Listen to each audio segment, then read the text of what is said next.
Now we're going to work with a very important muscle, a muscle that moves through more joints by far than any other muscle in the body. It's called the psoas muscle, and it attaches, here's at the level of the umbilicus is the third lumbar. So here's the second, here's the first, here's the 12th thoracic. So where the psoas attaches is in front of the spine, as high up as the 12th thoracic, up through here, all the way down the spine through to the 5th lumbar.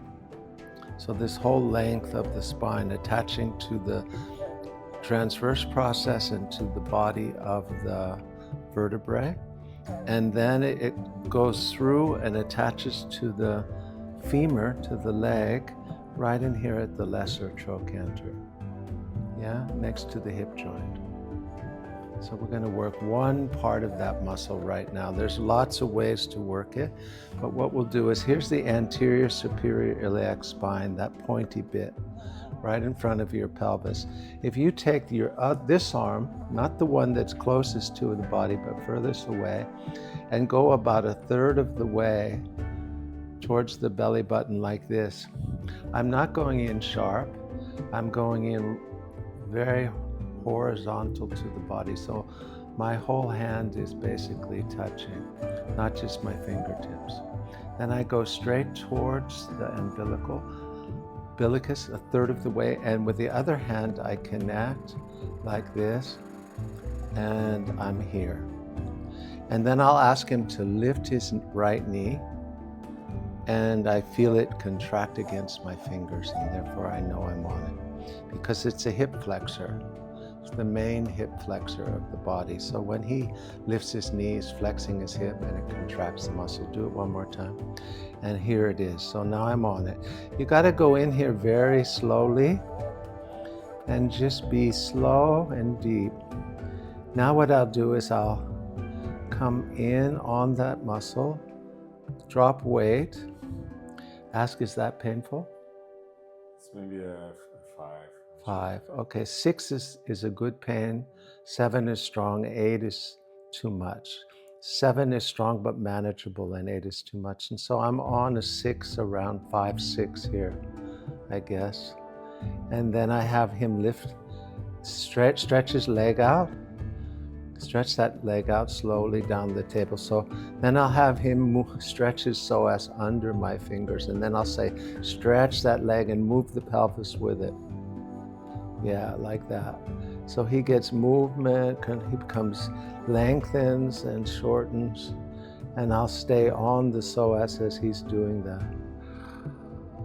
And you have to be patient for the psoas to release, because it takes a little bit of time, yeah? So you have to stay on it and just give it time.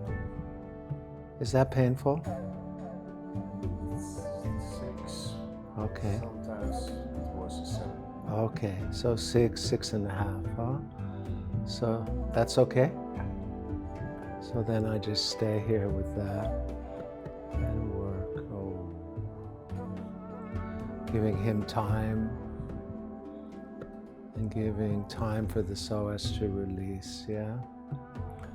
Psoas is also, tight psoas is one of the components, strong components for low back pain. So whenever I treat the low back, because somebody has low back pain, I always release the psoas with it.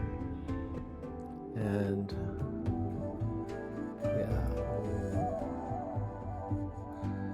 and I have both hands in on the psoas like this, and I just stay with it. Okay, and he's moving beautifully, and I'm just,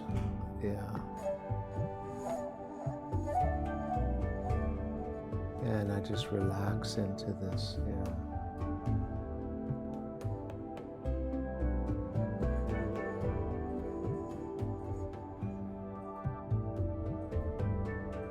Nice, nice.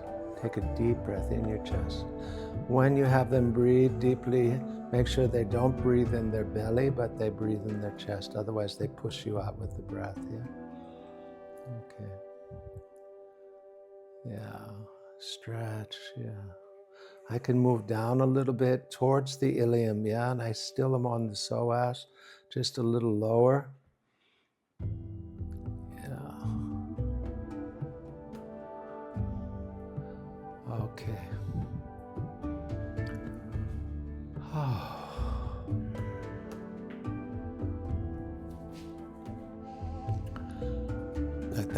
Let the legs go. Nice also with this work to just start to do some movement through the abdomen. Just soft movement. Just take the rectus abdominis in your hands like this. Don't grip too hard. Elbows out, and just start to work a little bit of fascial release like this. Yeah, and twist the rectus abdominis.